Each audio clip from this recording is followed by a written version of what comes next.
Hello everyone, my name is Simank and इस video में हम आयन एक्सचेंज क्रोमेटोग्राफी जो टेक्निक है उसमें जो कॉलम पाया जाता है, ठीक है, जो कि स्टेशनरी फेज होता है, उसको प्रिपेयर कैसे किया जाता है, उसकी पैकिंग कैसे की जाती है, इसके बारे में बात करेंगे। ये हमारे एमएससी के सिलेबस में भी है, ठीक है। तो सबसे पहले अगर आपको कॉलम पैकिंग को समझना है तो ये 5 स्टेप को अगर आप 5 स्टेप के जरिए इस कॉलम पैकिंग को समझ सकते हैं, ठीक है। सबसे पहले आपको जो रेजिन सेलेक्ट करना पड़ता है, ठीक है, जो कॉलम में आपको बीड्स फॉर्म करेंगे, ठीक है, कॉलम में जो बीड्स होते हैं वो रेजिन के बने होते हैं। तो रेजिन कैसे सेलेक्ट करेंगे इसके बारे में बताऊंगा। उसके बाद स्लरी स्लरी जो रेजिन का बनता है उसको कैसे प्रिपेयर किया जाता है उसके बारे में बात करेंगे। उसके बाद स्लरी को कॉलम में लोड किस तरह करना है इसके बारे में बताएंगे, ठीक है। और उसके बाद जो आपका डिटेक्शन है, ठीक है, ये पोर ऑफ बफर सॉल्यूशन और टू कॉलम को हम डिटेक्शन के लिए करते हैं, ठीक है। जो बफर सॉल्यूशन है उसको ऊपर से कॉलम पे डालते हैं और डिटेक्ट करते हैं डिटेक्शन डिटेक्टर के थ्रू, ठीक। तो ये दोनों एक ही स्टेप में आ जाएंगे, ठीक है। हालांकि मैंने सेपरेट आउट कर दिया है, बट आप एक ही स्टेप में लिख लीजिएगा इसको, डिटेक्शन डायरेक्ट, ठीक। तो स्टार्ट करते हैं रेजियन सिलेक्शन से, ठीक। सबसे पहले मैं इसको स्पेस बना लेता हूँ अभी खाली।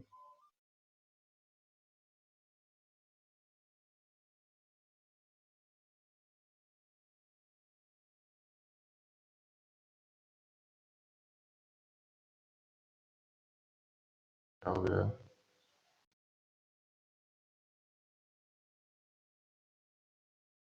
ऊपर ले जाते हैं और थोड़ा सा छोटे कर दिया है, वो आपको दिख रहा होगा ये सब चीजें, ठीक है। तो सबसे पहले रेजिन सिलेक्शन पे चलते हैं अपन। रेजिन सिलेक्शन पे चलते हैं तो ये आपके टोटली आपके सैंपल पे डिपेंड करेगा। सैंपल पे कौन सा आयन का आप एनालिसिस कर रहे हैं उस पर डिपेंड करेगा, ठीक। तो जो पहला है आपका रेजिन सिलेक्शन, रेजिन सिलेक्शन, ठीक है। तो ये किस पे डिपेंड करेगा, आपके एनालिसिस पे, ठीक है। डिपेंडिंग ऑन योर एनालिसिस इस पर्पस, ठीक है। एनालिसिस पर्पस पे फॉर एग्जांपल के लिए अगर आप बात करें कैटायन की, ठीक है, आप दो ही चीज़ों का एनालिसिस करेंगे, ठीक है। आयन क्रोमेटोग्राफी में आप आयन का ही तो एनालिसिस करते हैं ना, तो कैटायन हो गया और एक होगा आपका एनायन, ठीक है। तो इन केस ऑफ कैटायन, ठीक है, अगर कैटायन का आप एनालिसिस कर रहे हैं तो रेजिन जो यूज करेंगे वो कौन सा रहना चाहिए, कैटायन एक्सचेंजर रेजिन, ठीक। अगर आप एनायन का एनालिसिस कर रहे हैं तो जो रेजिन यूज करेंगे उसका क्या नाम रहना चाहिए, एनायन एक्सचेंजर रेजिन, ठीक है। सिंपल है। रेजिन सिलेक्शन कैसे करेंगे, ये आपके एनालिसिस पे डिपेंड करेगा। अगर आप कैटायन का एनालिसिस कर रहे हैं तो कैटायन एक्सचेंजर रेजिन यूज करेंगे। अगर आप एनायन का एनालिसिस कर रहे हैं तो एनायन एक्सचेंजर रेजिन यूज करेंगे, ठीक। सिंपल है। अगर मैं इसके एग्जांपल की बात करूं तो जो कैटायन एक्सचेंजर रेजिन है उसका एग्जांपल है आपका सल्फोनेटेड पॉलीस्टाइरीन, ठीक है। पहला कलर से लिख देता हूं मैं। एग्जांपल है आपका सल्फोनेटेड पॉलीस्टाइरीन, पॉलीस्टाइरीन, ठीक है। और अगर एनायन एक्सचेंजर की बात करें तो क्वाटिनरी एमाइन रेजिन इसका एग्जांपल है। इसको भी अलग कलर से लिख लेते हैं।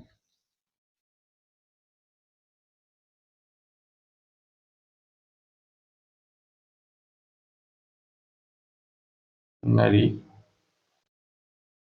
एमाइन रेजिन, ठीक है। तो ये इसके एग्जांपल हो गए, ठीक है। सिंपल है। रेजिन सिलेक्शन कैसे करेंगे, ये आपके एनालिसिस पे डिपेंड करेगा। अगर आप कैटायन का एनालिसिस कर रहे हैं तो कैटायन एक्सचेंजर रेजिन यूज करेंगे, ठीक है। अगर आप एनायन का एनालिसिस कर रहे हैं तो एनायन एक्सचेंजर रेजिन यूज करेंगे, सिंपल है, ठीक है। कैटायन एक्सचेंजर रेजिन का एग्जांपल है सल्फोनेटेड पॉलीस्टाइरीन और एनायन एक्सचेंजर रेजिन का एग्जांपल है क्वाटिनरी एमाइन रेजिन, ठीक, सिंपल है। अब अगर मैं आपको थोड़ा सा कॉलम के बारे में बात करूं, ठीक है, तो उसमें क्या क्या होते हैं, ठीक है। यहाँ पे मैं बता देता हूँ, नेक्स्ट स्लाइड पे आप स्क्रीनशॉट ले लीजिए पहले, क्योंकि कई लोगों को कॉलम पे क्या क्या होता है वो ही नहीं पता, तो आगे आगे मैं अगर बताऊंगा भी तो आपको समझ नहीं आएगा कि ये क्या चीज़ बता या ये क्या चीज़ें बताया जा रहा है, ठीक है। तो सबसे पहले मैं कॉलम में क्या क्या प्रेजेंट होता है उसके बारे में बता देता हूँ। स्क्रीनशॉट ले लिया होगा आपने, मैं इसको इरेज कर देता हूँ।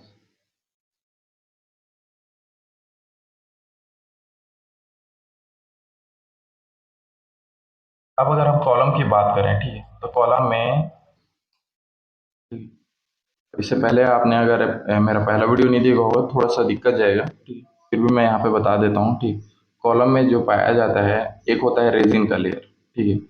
जो मैंने अभी बताया रेजिन क्या होता है, वो जो रेजिन का लेयर है वो इस तरह रहता है, ठीक, बीड्स के फॉर्म में, बीड्स के फॉर्म में पूरे कॉलम पे रहता है, ठीक है। ये हमारे एक्सप्लेन करने का तरीका होता है किसी भी टीचर का, ठीक है। तो ये एक्सप्लेन करने का तरीका, हालांकि वो जो बीड्स होते हैं वो पूरे कॉलम पे प्रेजेंट होता है, ठीक है। तो ये रेजिन का लेयर हो गया आपका, ये क्या है आपका रेजिन लेयर, ठीक है। या इसको क्या बोलते हैं, जनरली बीड्स बोलते हैं, बीड्स, ठीक है। अब ये रेजिन से कोवेलेंट बॉन्ड के थ्रू एक फिक्स्ड आयन अटैच्ड होता है, ठीक है। कोवेलेंट बॉन्ड के थ्रू एक फिक्स्ड आयन अटैच होता है, ये क्या है आपका फिक्स्ड आयन, फिक्स्ड आयन, ठीक है। इसी को आयन एक्सचेंजर ग्रुप भी बोलते हैं, आयन एक्सचेंजर,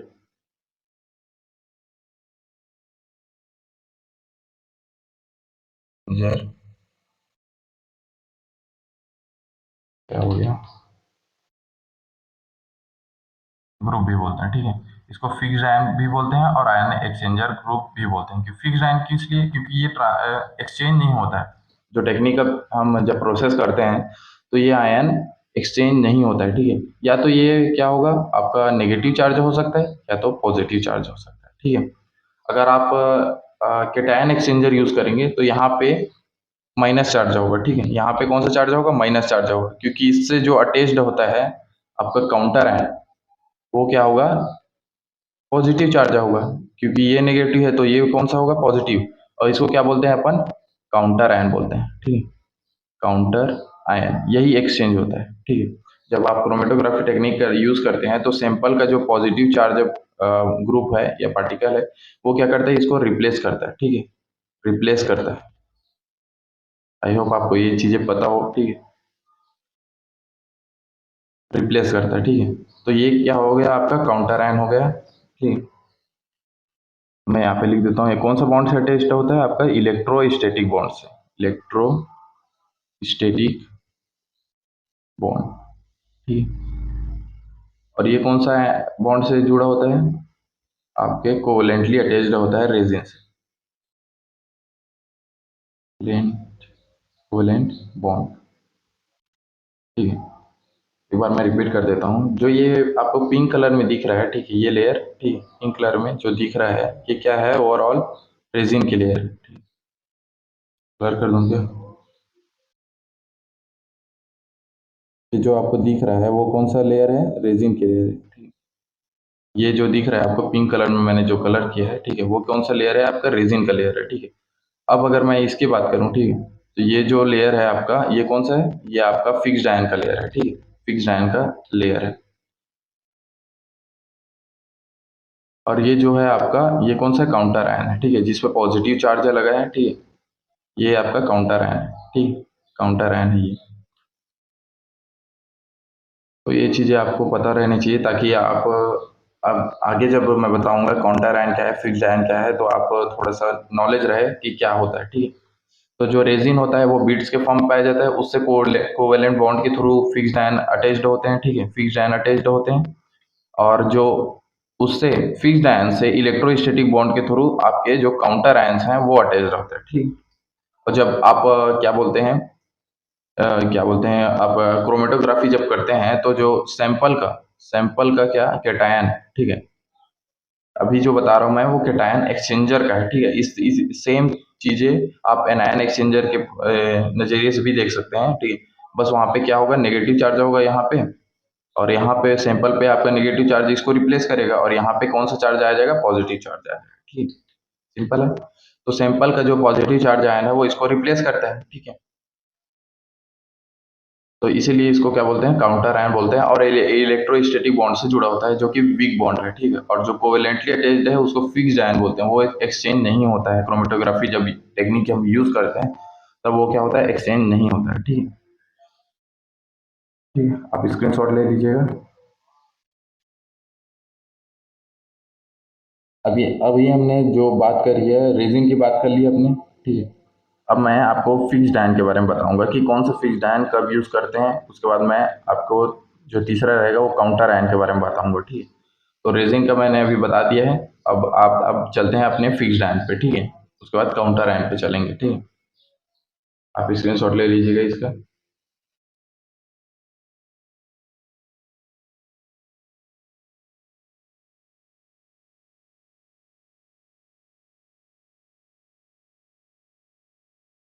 अब चलते हैं अपन फिक्स्ड आयन पे, ठीक है। सेकेंड रहेगा आपका फिक्स्ड आयन, ठीक है। सेकेंड ऐसा वाला सेकेंड डालते हैं, क्योंकि ये जो हो रहा है आपके रेजिन सिलेक्शन या रेजिन सिलेक्शन के अंतर्गत लिखेंगे, ठीक है। तो फिक्स्ड आयन कैसे डिसाइड करते हैं, किसी भी कॉलम पे कौन सा फिक्स्ड आयन लगेगा, ये भी आपके सैंपल पे डिपेंड करता है, ठीक है। डिपेंड फिक्स्ड आयन इसको, या फिर ion exchanger exchanger ion exchanger group, ठीक है। आयन एक्सचेंजर क्यों बोलते हैं, क्योंकि ये इसी के मतलब इसी के जरिए ही आयन का एक्सचेंज होता है, क्योंकि ये नेगेटिव चार्ज होता है। मैं अभी आपको कैटायन एक्सचेंजर का बात कर रहा हूँ, ठीक है। तो ये नेगेटिव चार्ज होता है, तो ये क्या करते हैं, सैंपल के पॉजिटिव चार्ज को अट्रैक्ट करते हैं अपनी तरफ, ठीक है। और वो अट्रैक्ट होता है, ठीक है। फिर वो क्या करता है, जो इससे अटैच्ड कौन सा बॉन्ड से, इलेक्ट्रोस्टैटिक बॉन्ड से जो काउंटर आयन जुड़े होते हैं उससे compete करता है। कौन? जो आपके सैंपल के पॉजिटिव चार्ज पार्टिकल हैं वो क्या करते हैं, जो आपके फिक्स्ड आयन ग्रुप है, ठीक है। जो फिक्स्ड आयन ग्रुप है उससे जो कोवेलेंटली अटैच्ड होता है, कोवेलेंटली अटैच्ड जो पॉजिटिव ग्रुप होता है उससे क्या करते हैं, एक दूसरे से इससे बॉन्ड करने के लिए क्या करते हैं, compete करते हैं, ठीक है। compete करते हैं, compete करते हैं। और compete करने के बाद इसको क्या करते हैं, रिप्लेस कर देते हैं, ठीक है। इसको रिप्लेस कर देते हैं और इसके जगह आप वो अटैच्ड हो जाते हैं, ठीक है। तो बेसिकली फंडा यही रहता है क्रोमेटोग्राफी टेक्निक का, ठीक है। आई होप आपको ये चीजें पता हो, ठीक है। तो फिक्स्ड आयन को आयन एक्सचेंजर ग्रुप भी बोलते हैं, क्योंकि यही आयन का एक्सचेंज कराता है क्रोमेटोग्राफी टेक्निक में, ठीक। अब ये कैसे डिसाइड करेंगे कि कौन सा फिक्स्ड आयन कब यूज करना है, तो ये भी आपके सैंपल पे, एनालिसिस पे डिपेंड करेगा, depending on your analysis, analysis, ठीक है। एनालिसिस पे कैसे डिपेंड करेगा, अगर आप केटायन का क्या बोलते हैं, केटायन का एनालिसिस कर रहे हैं, ठीक है। केटायन का एनालिसिस कर रहे हैं तो क्या होगा, जो फिक्स्ड आयन हो गया, तो जो रेजिन यूज करेंगे वो कौन सा वाला यूज करेंगे, केटायन एक्सचेंजर रेजिन, ठीक है। केटायन एक्सचेंजर रेजिन यूज करेंगे तो जो फिक्स्ड आयन होगा, ठीक है, केटायन एक्सचेंजर केटायन के एनालिसिस के लिए, तो फिक्स्ड आयन जो होगा वो कौन सा चार्ज का होना चाहिए, नेगेटिव चार्ज का, ठीक है। नेगेटिव चार्ज का होगा, ठीक है। नेगेटिव चार्ज क्यों होगा, तभी तो इसका जो काउंटर आयन लगेगा वो पॉजिटिव चार्ज का वो लगेगा ना, ठीक है। सिंपल है। तो थोड़ा सा स्पेस बना के लिखता हूँ मैं, ताकि नेगेटिव चार्ज पे अगर बात चलेगी तो वो भी यहाँ पे लिख सकें अपन। In case of cation analysis के लिए तो जो आप फिक्स्ड आयन यूज करेंगे वो कौन सा चार्ज रहेगा, नेगेटिव चार्ज का रहेगा। नेगेटिव क्यों, क्योंकि तभी तो जो काउंटर आयन लगेगा वो पॉजिटिव चार्ज का रहेगा, और आपके जो पॉजिटिव चार्ज सैंपल में प्रेजेंट है वो तभी तो रिप्लेस करेगा ना, ठीक है। तो जो काउंटर आयन होगा वो कौन सा चार्ज का होगा, पॉजिटिव चार्ज का होगा, ठीक है? ये है आपका काउंटर आयन, काउंटर आयन। ये क्या है आपका फिक्स्ड आयन, फिक्स्ड आयन। और ये किसके बाद चल रहा है अभी, इन केस आप जब कीटायन का आपको एनालिसिस करना हो, कीटायन यहाँ पे डाल देता हूँ, कीटायन एनालिसिस, लिसिस। कीटायन का जब एनालिसिस करेंगे तो आप फिक्स्ड आयन जो यूज करेंगे वो कौन सा रहना चाहिए, नेगेटिव चार्ज, ठीक है। नेगेटिव चार्ज रहना चाहिए, ठीक है। इसी तरह सेम इसी तरह सेम अलग कलर से लेते हैं इसको, कलर ये सिंगल। इसी तरह सेम अगर आपको एनालिसिस करेंगे आप एनायन का, ठीक है, तो जो यहाँ पे लिख देता हूँ मैं सेकंड में, anion analysis, anion analysis, lysis, anion analysis करेंगे तो जो फिक्स्ड आयन रहेगा वो कौन सा चार्ज रहेगा, पॉजिटिव चार्ज। पॉजिटिव चार्ज क्यों, तभी तो आपका जो काउंटर आयन लगेगा इससे, वो कौन सा चार्ज रहेगा, नेगेटिव चार्ज रहेगा, अपोजिट चार्ज लगे होते हैं, ठीक है।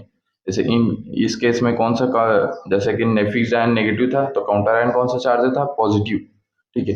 तो अगर आपको एनालिसिस करना है एनायन का, तो जो फिक्स्ड आयन होगा वो पॉजिटिव चार्ज होगा और जो काउंटर आयन होगा वो नेगेटिव चार्ज होगा, ठीक है। आई होप आपको ये चीजें पता हो, ठीक है। अगर नहीं है तो आप इससे पहले और जो मेरा वीडियो है उसको देख लीजिएगा या फिर किसी भी टीचर का देख लीजिएगा, ठीक है। क्योंकि उसको समझने के बाद आपको थोड़ा सा अगर कॉलम के बारे में पता है, कॉलम के बारे में बोलता हूँ, प्रोसेस के बारे में अगर पता है तो ये चीजें आपको बहुत इजीली समझ आ रही होगी, ठीक है। तो जो काउंटर आयन होगा वो इस केस में कौन सा होगा, आपका नेगेटिव चार्ज होगा, ठीक है। ये क्या है, आपका काउंटर आयन है और ये क्या है, आपका फिक्स्ड आयन, फिक्स्ड आयन है, ठीक है।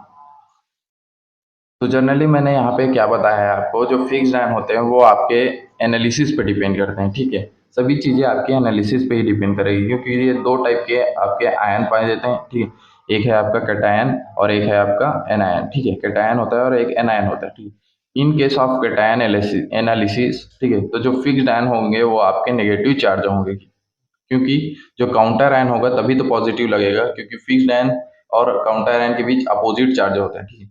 तो ये आपके एनालिसिस पे डिपेंड करते हैं। अगर आप कैटायन एंड का एनालिसिस कर रहे हैं तो जो फिक्स्ड आयन होगा वो कौन सा चार्ज का होगा, नेगेटिव चार्ज का होगा, ठीक है। और जो काउंटर आयन लगेगा वो पॉजिटिव चार्ज का लगेंगे, तभी तो, ठीक है। और इसी तरह अगर आप एनायन का एनालिसिस कर रहे हैं तो जो फिक्स्ड आयन होगा वो पॉजिटिव चार्ज होगा, ठीक है। तभी तो जो काउंटर आयन लगेगा वो नेगेटिव चार्ज का लगेगा और आप सैंपल के एनायन के साथ उसको रिप्लेस कर पाएंगे, ठीक है। ठीक है, कंफ्यूज ना होना, ठीक है। क्योंकि थोड़ा सा प्लस माइनस में थोड़ा सा कंफ्यूज हो जाते हैं जनरली आदमी, ठीक। तो यहाँ पे कैटायन का एनालिसिस करेंगे तो फिक्स्ड आयन जो यूज करेंगे वो नेगेटिव चार्ज का होगा और जो उससे अटैच्ड होगा वो पॉजिटिव चार्ज का काउंटर आयन अटैच्ड होगा, और जो आपका सैंपल का कैटायन है वो इसको क्या करेगा, रिप्लेस करेगा, तभी तो, ठीक है।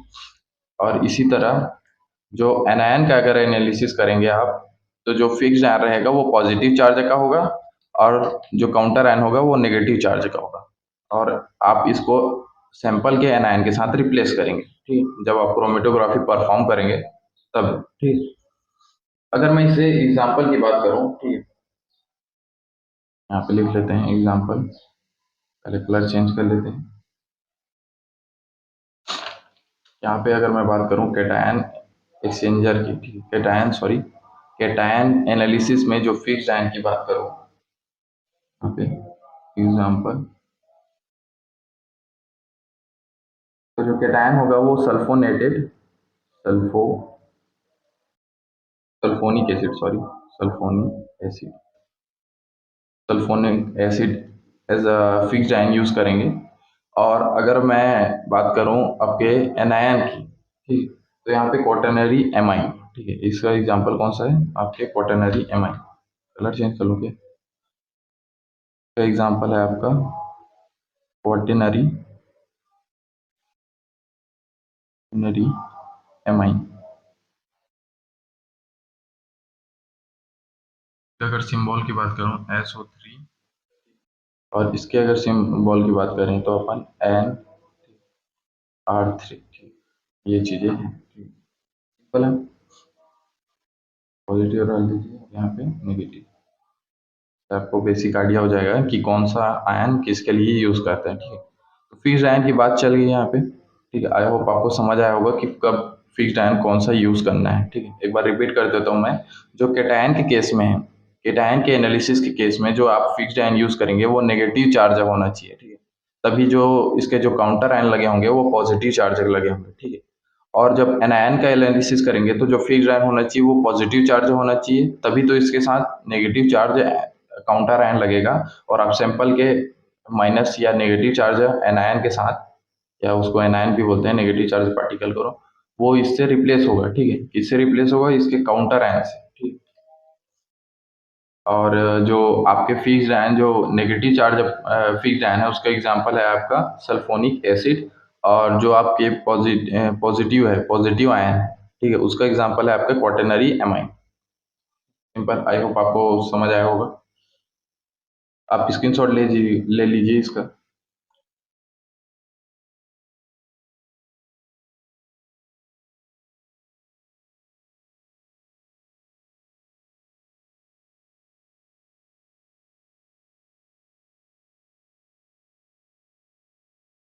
अब बात करते हैं काउंटर आयन की, ठीक। तो काउंटर आयन अभी जस्ट क्या बोलते हैं, मैंने समझा दिया है यहाँ पे, ठीक है।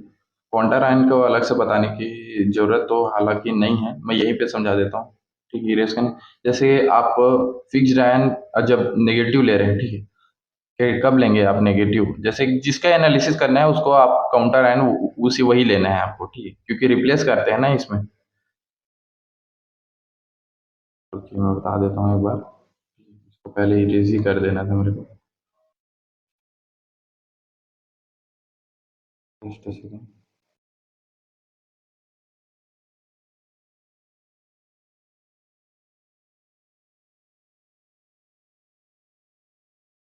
जैसे कि आपको काउंटर आयन जो होता है, ठीक है, जब आप फिक्स्ड आयन अपना नेगेटिव चार्ज पार्टिकल लेंगे, ठीक है, नेगेटिव ग्रुप लेंगे, ठीक है, तो जो फिक्स्ड आयन रहेगा आपका पॉजिटिव चार्ज, ठीक है। और जब आप पॉजिटिव चार्ज फिक्स्ड आयन लेंगे तो जो आपका काउंटर आयन रहेगा वो नेगेटिव चार्ज रहेगा। जब आप कैटायन का एनालिसिस करेंगे, ठीक है, तो जो काउंटर आयन होगा वो पॉजिटिव चार्ज रहेगा, ठीक है। जब आप कैटायन का एनालिसिस करेंगे, ठीक है, एनालिसिस, ठीक है, एनालिसिस करेंगे, तो जो आपका काउंटर आयन होगा, ठीक है, ये क्या है आपका काउंटर आयन, ठीक, काउंटर आयन, ठीक है, ये क्या है आपका फिक्स्ड आयन, फिक्स्ड आयन, ठीक है। तो जिसका एनालिसिस करना है उसको काउंटर आयन को वही चार्ज पार्टिकल आपको लेना है, वही चार्ज पार्टिकल लेना है, ठीक। जैसे कि आपने क्या बोलते हैं काउंटर आयन, जैसे कि कैटायन का एनालिसिस करना है तो जो काउंटर आयन लेंगे वो पॉजिटिव चार्ज पार्टिकल होना चाहिए, ठीक है। अब ऐसा नहीं है कि कोई भी पॉजिटिव चार्ज पार्टिकल ले सकते हैं। इन केस ऑफ कैटायन एनालिसिस आप H प्लस यूज कर सकते हैं या फिर Na यूज कर सकते हैं, ठीक है। और भी होते हैं, ठीक है, मैं खाली आपको दो ही एग्जांपल बता रहा हूँ, ठीक है। अब इन केस ऑफ एनायन एनालिसिस, ठीक है, एनायन एनालिसिस, इसको अलग कलर से लिखते हैं, ठीक है, तो आपको थोड़ा सा बेटर अंडरस्टैंडिंग होगा, एनालिसिस, एनालिसिस, सॉरी, एनायन लिखना ही भूल गया, एनायन एनालिसिस, ठीक है। एनायन का जब एनालिसिस करेंगे, एनायन का मतलब क्या होता है यहाँ पे नेगेटिव चार्ज पार्टिकल, ठीक है, नेगेटिव। और इसका कैटायन का क्या होता है पॉजिटिव, ठीक। तो जो एनायन एनालिसिस करेंगे तो जो आपका काउंटर आयन होगा, ये क्या है आपका काउंटर आयन है, ठीक है। काउंटर आयन होगा वो भी एनायन ही होगा, क्योंकि वही तो रिप्लेस होगा ना। जब सैंपल को आप डालेंगे तो सैंपल के एनायन के साथ यही रिप्लेस होगा, ठीक, काउंटर आयन, ठीक, काउंटर आयन। और ये है क्या आपका फिक्स्ड आयन, फिक्स्ड आयन, जिसको आप आयन एक्सचेंजर ग्रुप भी बोलते हैं, ठीक। तो इनके बीच कौन सा बॉन्ड पाया जाता है? इलेक्ट्रोस्टैटिक बॉन्ड, इलेक्ट्रोस्टैटिक बॉन्ड, ठीक है। यहाँ पे भी इलेक्ट्रोस्टैटिक बॉन्ड है जो कि इजिली ब्रेक हो जाता है, ठीक है। इसलिए ये रिप्लेस हो जाते हैं इलेक्ट्रो, जब आप सैंपल के जो कोई भी आयंस डालते हैं तो इजिली ये क्या हो जाते हैं, रिप्लेस हो जाते हैं, क्योंकि ये इलेक्ट्रोस्टैटिक बॉन्ड से जुड़े होते हैं, ठीक है। तो जब एनायन का एनालिसिस करेंगे तो जो काउंटर आयन होगा वो भी एनायनिक ग्रुप होगा, ठीक है। तो जो काउंटर आयन के केस में यहाँ पे जैसे कि फॉर एग्जांपल के लिए मैंने जो एनायन एनालिसिस किया है, ठीक है, तो जो काउंटर आयन है वो भी एनायन ही है, ठीक है। एनायन का मतलब क्या है? नेगेटिव चार्ज ग्रुप, ठीक है। एनायन का मतलब वही होता है, ठीक है। तो इसके एग्जाम्पल की अगर बात करें, यहाँ पे इसका एग्जाम्पल है यहाँ पे, तो क्लोरीन या ओ एच ग्रुप, इसका एग्जाम्पल की अगर बात करें अपन, तो क्लोरीन पे कौन सा चार्ज होता है? नेगेटिव, या फिर ओ एच, ठीक। तो ये चीजें हैं, आपको आई होप ये चीजें समझ आई होगी, ठीक है। एक बार रिपीट कर देता हूँ मैं। जब आप कैटायन का एनालिसिस करेंगे तो जो काउंटर आयन होगा वो पॉजिटिव चार्ज होगा, ठीक है। क्योंकि जब आप एनालिसिस करेंगे, ठीक है, परफॉर्म करेंगे क्रोमेटोग्राफी टेक्निक, तो क्या होगा, सैंपल के जो पॉजिटिव चार्ज पार्टिकल है वो इसको क्या करेगा, रिप्लेस करेगा, और नेगेटिव चार्ज जो फिक्स्ड आयन है उससे बॉन्ड हो जाएगा, मतलब बॉन्ड फॉर्मेशन कर लेगा, ठीक है। कौन सा बॉन्ड? इलेक्ट्रोस्टैटिक बॉन्ड, ठीक है। उसी तरह अगर आप एनायन का एनालिसिस करेंगे तो जो आपका काउंटर आयन होगा वो कौन सा होगा? एनायनिक ग्रुप होगा, ठीक है। अब इसके एग्जांपल है जैसे कि कैटायन का H प्लस और Na प्लस, ठीक है। और इसी तरह एनायन का एग्जांपल है आपके क्लोरीन और OH ग्रुप, ठीक है, OH minus group. I hope आपको ये चीजें समझ आई होगी। स्क्रीनशॉट ले लीजिएगा, जस्ट उसमें इसको ऊपर रहने देते हैं। अब बात करते हैं अपन कौन सा टॉपिक, सॉरी यहाँ पे ले लेते हैं। तो रेजिन सिलेक्शन यहाँ पे आपका कंप्लीट होता है, ठीक है। जो पहला टॉपिक है आपका, सॉरी, जो रेजिन सिलेक्शन है वो कंप्लीट होता है। अब चलते हैं स्लरी का, स्लरी को कैसे प्रिपेयर किया जाता है, ठीक है। स्लरी प्रिपरेशन पे चलते हैं, ठीक है। स्लरी क्या होता है? जो रेजिन है, ठीक है, उसमें कुछ बफर सॉल्यूशन और वाटर ऐड करते हैं, ठीक है, और उसको एक लिक्विड फॉर्म में कन्वर्ट करते हैं, थोड़ा जेली लाइक, ठीक है। जेली लाइक जो आपको एक कॉलम पे डलता है, वो प्रिपेयर कैसे करते हैं इसके बारे में बात करते हैं, ठीक है। तो आ जाते हैं अपने सेकेंड टॉपिक पे, स्लरी, स्लरी प्रिपरेशन। सेकेंड क्या है आपका? Slurry preparation. पर भी मैंने स्लरी गलत लिखा है शायद, स्लरी प्रिपरेशन करेक्ट कर लीजिएगा, ठीक है। स्लरी, अगर किसी भी चीज़ का अगर स्पेलिंग मिस्टेक होता है तो करेक्ट कर लीजिएगा। हालांकि उतना कोई नोटिस नहीं करता और कोई बहुत बड़ा इशू नहीं है वो। स्लरी प्रिपरेशन कैसे करते हैं उसकी अगर बात करें अपन, तो आपने सबसे पहले क्या किया? रेजिन सेलेक्ट कर लिया, रेजिन सेलेक्ट कर लिया, ठीक है, सेलेक्ट कर लिया, ठीक है। अब रेजिन को सेलेक्ट करने के बाद क्या करते हैं, इसमें आप बफर सॉल्यूशन ऐड करते हैं, ठीक है। बफर सॉल्यूशन, बफर क्यों यूज किया जाता है किसी भी सैंपल में?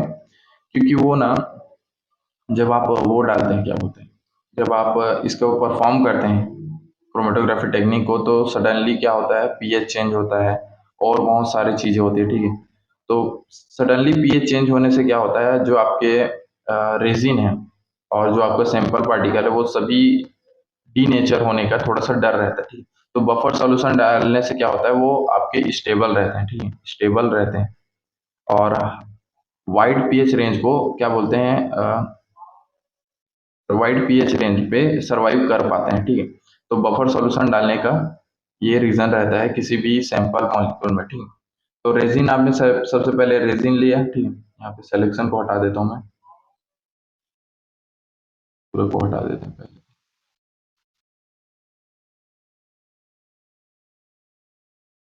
ठीक है। रेजिन लिया आपने, उसके बाद क्या करेंगे, इसमें बफर डालेंगे, बफर सॉल्यूशन, ठीक है। ऐड बफर लिख देता हूँ, ऐड बफर, थोड़ा खराब हो गया, बफर, ठीक है। बफर ऐड करेंगे, ऐड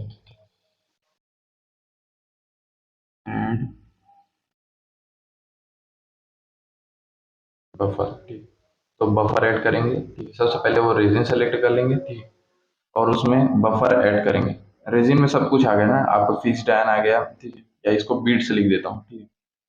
बीट्स, बीट्स गलत हो जाएगा क्योंकि बनने के बाद उसको बीट्स बोला जाता है, ठीक है।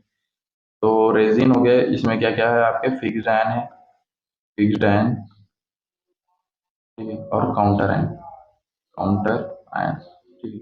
ये सब चीजें इसके अंतर्गत आ गई, ठीक है। उसके बाद इसमें बफर डालते हैं अपन, ठीक है। फॉर एग्जांपल के लिए अगर आप 10 ml रेजिन यूज कर रहे हैं, ठीक है, 10 ml, 10 ml बोलता हूँ, 10 ग्राम रेजिन यूज कर रहे हैं, ठीक है। तो रेजिन यूज कर रहे हैं, क्या कर रहे हैं, हेलो,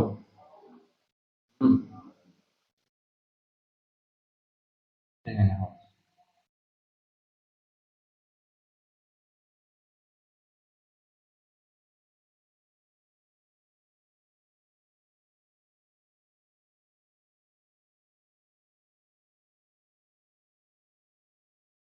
सॉरी। तो मैं कहाँ था, मैं एग्जांपल बता रहा था आपको, जैसे कि आप 10 ml रेजिन यूज़ कर रहे हैं, ठीक है। तो रेजिन पे जैसे कि 10 ml रेजिन यूज़ कर रहे हैं तो उसमें 20 से 30 ml, ठीक है, 20 से 30 ml मतलब क्या है, ट्रिपल, ठीक है। जैसे कि फॉर एग्जांपल के 10 ml मैंने यहाँ पे रेजिन यूज़ किया, ठीक है। तो 20 से 30 ml क्या कर डालेंगे आप, वाटर या बफर डालेंगे, ठीक है। सॉरी, बफर डालेंगे, बफर सॉल्यूशन ऐड करेंगे, तभी आपका क्या बनेगा, स्लरी बनेगा, ठीक है।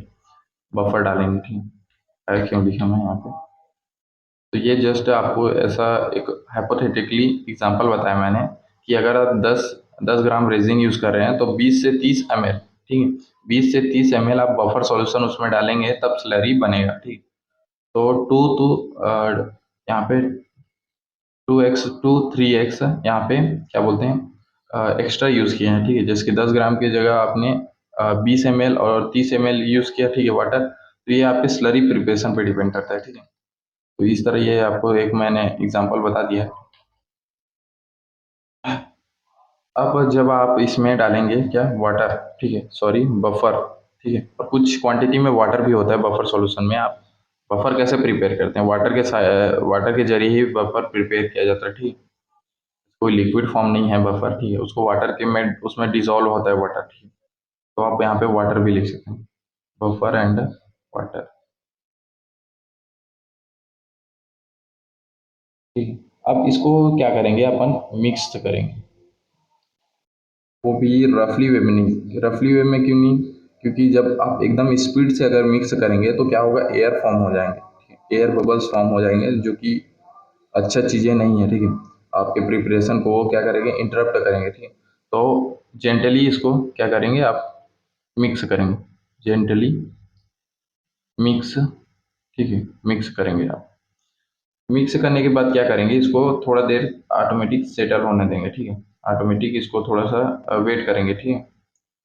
और जेंटली मिक्स करने से क्या होता है आपको मैं बता देता हूँ, जैसे कि कोई भी चीज़ है आपको, ठीक है, स्पीड से अगर आप इसको मिक्स करेंगे तो क्या हो जाता है, एयर बबल फॉर्म हो जाते हैं, ठीक है, एयर बबल फॉर्म हो जाते हैं, ठीक है। इसलिए यहाँ पे लिखा है, यहाँ पे जेंटली वर्ड यूज किया गया है, ठीक है। जेंटली इसलिए यूज किया है क्योंकि जेंटली इसको मिक्स करेंगे धीरे धीरे तो एयर बबल फॉर्म नहीं होंगे, ठीक है। फिर भी कुछ क्वांटिटी में अगर एयर बबल फॉर्म हो जाते हैं तो क्या करेंगे आप, वैक्यूम कंटेनर यूज करेंगे, ठीक है। इफ एयर बबल फॉर्म, जो कि होना जायज़ है, ठीक है। एयर बबल आप कितना भी जेंटली कर लीजिएगा, थोड़ा थोड़ा एयर बबल फॉर्म हो जाते हैं, ठीक है। जेंटली मिक्स करने के बाद क्या करेंगे, ये if air bubble form, then then we use vacuum vacuum container, ठीक है। वैक्यूम कंटेनर क्या चीज़ है, वो क्या करता है, एयर को रिमूव करता है, आपके जो स्लरी प्रिपेयर कर रहे हैं उससे क्या करते हैं आप, एयर को रिमूव करता है, ठीक है। एयर बबल को क्या करता है, रिमूव करता है। वैक्यूम वैक्यूम का मतलब क्या है, हवा को पूरा खींच लेना, ठीक है। एयर नहीं रहता, ठीक है, वैक्यूम में, वैक्यूम कंटेनर है, तो उससे क्या होगा, आपके एयर बबल कुछ हद तक हट जाते हैं, ठीक है। 100% तो कोई भी चीज़ें नहीं होती, ठीक है। तो वैक्यूम कंटेनर के जरिए आप जो मैक्सिमम जो एयर बबल फॉर्म हुआ है उसको रिमूव कर सकते हैं, ठीक है। अब ये हो गया आपका स्लरी प्रिपेयर, ठीक है। Now your slurry is prepare, ठीक है। ये स्लरी आपका फॉर्म हो गया, ठीक है, फॉर्म। अब क्या करना है आपको, जो तीसरा स्टेप रहता है आपका, जो तीसरा स्टेप है वो क्या है, यहाँ पे बता देता हूँ। लोड कैसे करेंगे स्लरी को, कॉलम पे लोड करने का तरीका मैं बताता हूँ, ठीक है। तो इरेज कर लेता हूँ, आप स्क्रीनशॉट ले लीजिए सबसे पहले।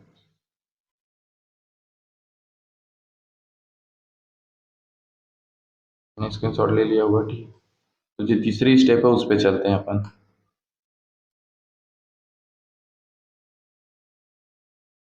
तीसरे स्टेप की अगर बात करूँ तो तीसरा स्टेप आपका है, जो क्या है, लोड स्लरी टू कॉलम, ठीक है। स्लरी को लोड कैसे किया जाता है कॉलम पे, जस्ट ऐसे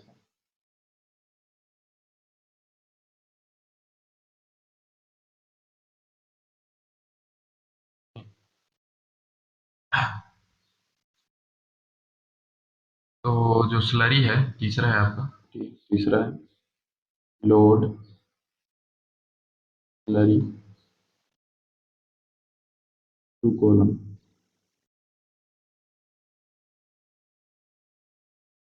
स्लरी को कॉलम पे लोड कैसे किया जाता है, ठीक है, उसके बारे में बात करेंगे। तो ये एज्यूम कीजिए ये क्या है, आपका कॉलम है, ठीक है, और ये है आपका स्लरी कंटेनर, ठीक है।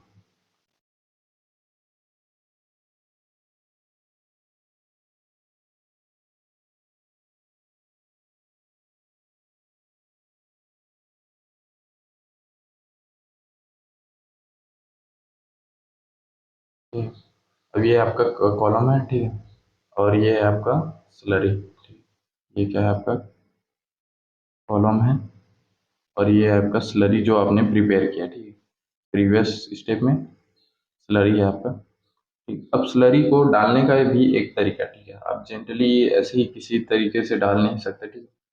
तो स्लरी को क्या करेंगे, एक पर्टिकुलर क्या फ्लो रेट से, ठीक है, पर्टिकुलर फ्लो रेट से एकदम धीरे धीरे, ठीक है, इस पे क्या करेंगे, पोर करेंगे, ठीक है, पोर करेंगे आप इजिली, ठीक है, मतलब बहुत ही धीरे तरीके से, ठीक है, पोर करेंगे जेंटली, ठीक है। यहाँ पे पोर लिखा है, हालांकि मेरा राइटिंग बहुत खराब है। पोर करेंगे, डालेंगे ऊपर से, ठीक है, जेंटली तरीके से, ठीक है। तो डालने से क्या होगा, ये धीरे धीरे क्या होगा, नीचे जाता जाएगा और नीचे जाता जाएगा, ठीक है, यहाँ पे पूरा ओवरऑल जो आपका कॉलम है वो फिल हो जाएगा, ठीक है, धीरे धीरे। अब क्या किया आपने, कॉलम पे स्लरी को डाल दिया, ठीक है। अब स्लरी को डालने के बाद इसको 10 से 15 मिनट सेटल होने देते हैं, ठीक है। लाइट ऑफ हो गया बट चलेगा, टेंशन नहीं है। यहाँ पे स्टेप लिख लेता हूँ। पहला जो स्टेप है, और slurry to column,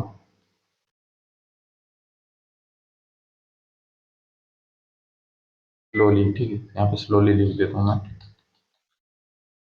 slow, slowly. उसके बाद क्या करेंगे, आप इसको 10 से 15 मिनट ऐसे ही सेटल होने देंगे, ठीक, कुछ नहीं करेंगे, ठीक है, ग्रेविटी के थ्रू इसको सेटल होने देंगे, ठीक, मिनट सेटल होने देंगे, ठीक, सेटल होने देंगे, ठीक, सेटल वो भी ऐसी ही, ठीक है, आप कुछ नहीं करेंगे, उसको जो है ग्रेविटी के जरिए आप उसको इजिली सेटल होने देंगे, ठीक।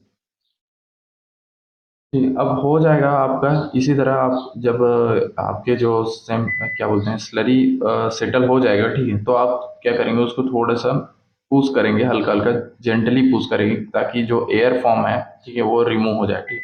और कॉलम की अगर बात करें तो यहाँ पे जो नीचे में होता है एक क्या बोलेंगे उसको, एक नल टाइप का संरचना होता है, ठीक है, जैसे लूट आउट होता है ना, उसको कुछ बोलते हैं बट मेरे दिमाग में आ नहीं। जस्ट सेकंड में पानी पी लूँ क्योंकि गला थोड़ा सा खराब है मेरा।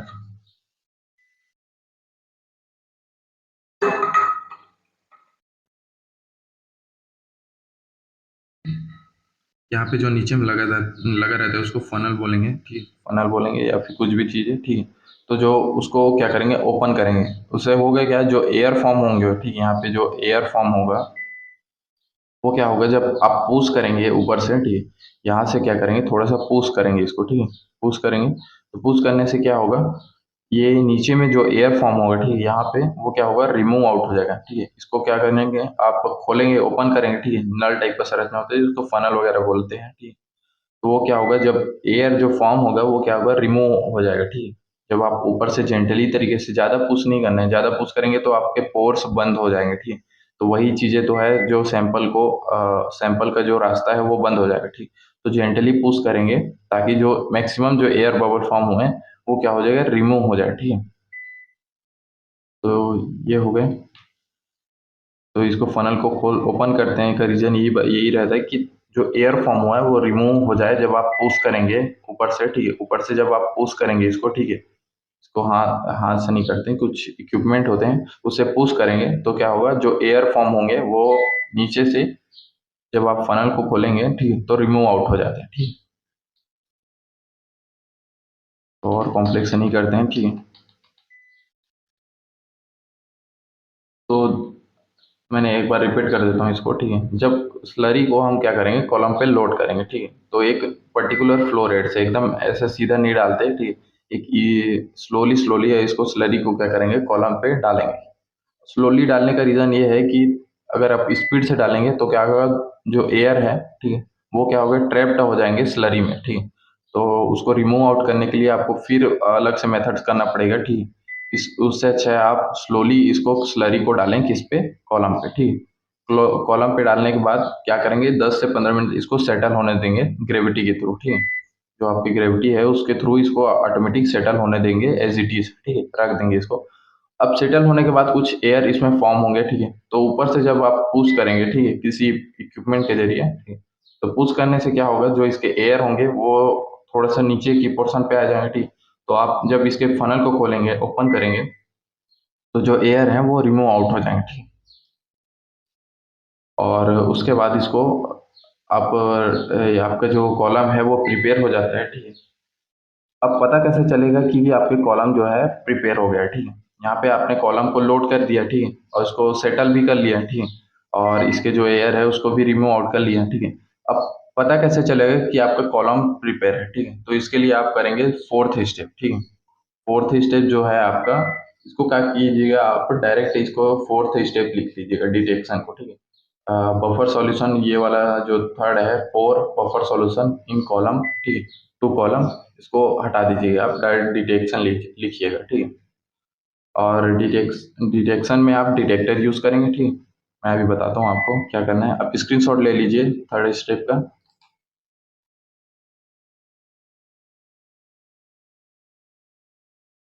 अब अगर फोर्थ स्टेप की बात करें अपन, ठीक है, फोर्थ स्टेप की अगर बात करें, फोर्थ स्टेप क्या है आपका, डिटेक्शन।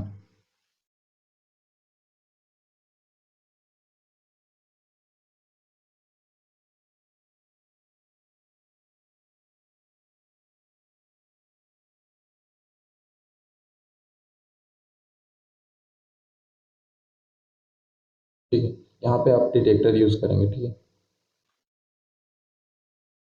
डिटेक्टर यूज करेंगे, ठीक है। अब डिटेक्शन कैसे करते हैं वो मैं बताता हूँ आपको, ठीक है। यहाँ पे जैसे कि आपका जो कॉलम है, ठीक है, कॉलम कौन से रंग का बनाया था हमने, चलो एज्यूम कीजिए कि पिंक कलर का कॉलम है आपका, ठीक है।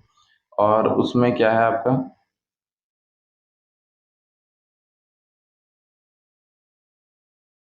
में है आपका जो स्लरी आपने प्रिपेयर किया था, मतलब कॉलम ओवरऑल प्रिपेयर हो गया है आपका, ठीक है। आप चेक कर रहे हैं कि कॉलम सही है कि नहीं, ठीक है। तो चेक करने का तरीका ये रहता है,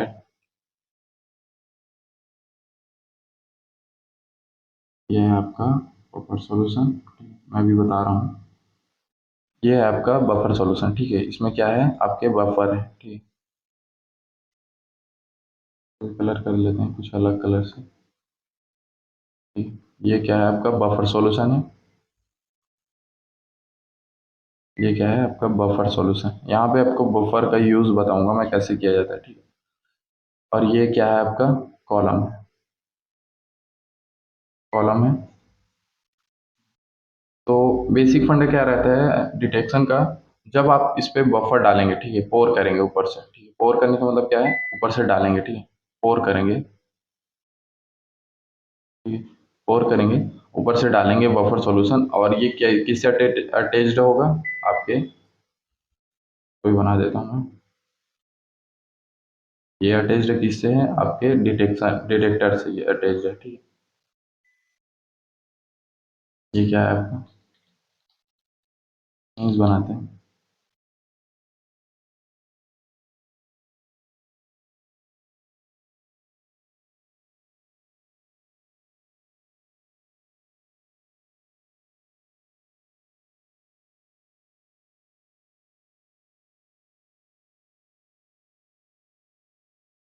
ये किससे अटैच्ड है, आपके डिटेक्टर से। ये है आपका डिटेक्टर, ठीक है। और ये है आपका कॉलम, ठीक है।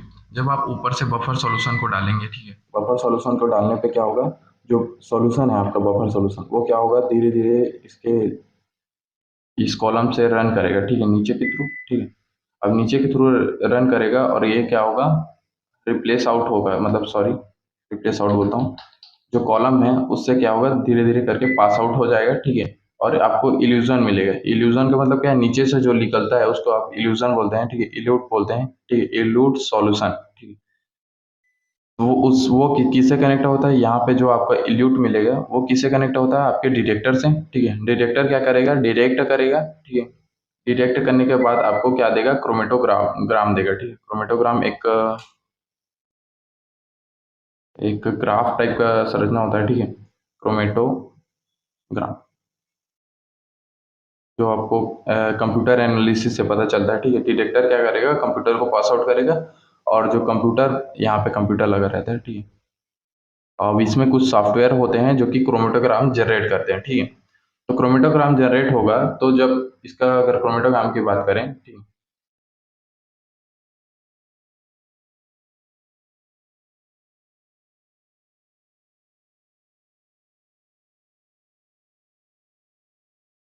ग्राफ टाइप का संरचना रहता है, ठीक है, स्ट्रक्चर रहता है। अगर आपको बेस लाइन मिलता है, ठीक है, बेस लाइन मतलब क्या, फ्लैट लाइन, ठीक, फ्लैट लाइन जब मिलता है, दैट्स मीन आपका जो कॉलम है, ठीक है, बेस लाइन इसको बोलते हैं। बेस लाइन डिटेक्टर से डिटेक्ट करने के बाद अगर आपको जो क्रोमेटोग्राम मिलता है उसमें अगर बेस लाइन है, दैट्स मीन आपका जो कॉलम है वो स्टेबल है, ठीक है, और आप इसको यूज कर सकते हैं, ठीक है। अगर आपको पीक मिलता है, ठीक है, पीक मिलता है किसी भी तरीके से, ठीक है, पीक ऐसे मिलता है या किसी भी तरीके से, दैट्स मीन वो अनस्टेबल है, वहां पे आयंस के प्रेजेंट है और कंडक्टिविटी जनरेट हो रहा है, ठीक है। यहाँ पे मैं बना ही देता हूँ, ठीक है, इसको अच्छे से। ये बेस लाइन है, ठीक है, इसको क्या बोलते हैं, बेस लाइन। दैट्स मीन क्या होगा, आपका जो कॉलम है वो क्या होगा, स्टेबल है, और आप यूज कर सकते हैं, ठीक है, ready to use, ready to use. और अगर आपको पीक मिलता है किसी भी तरीके से, ठीक है, पीक मिलता है, ठीक है, यहाँ पे अलग कलर से बनाते हैं। अगर आपको पीक मिल रहा है, ठीक है, पीक मिल रहा है,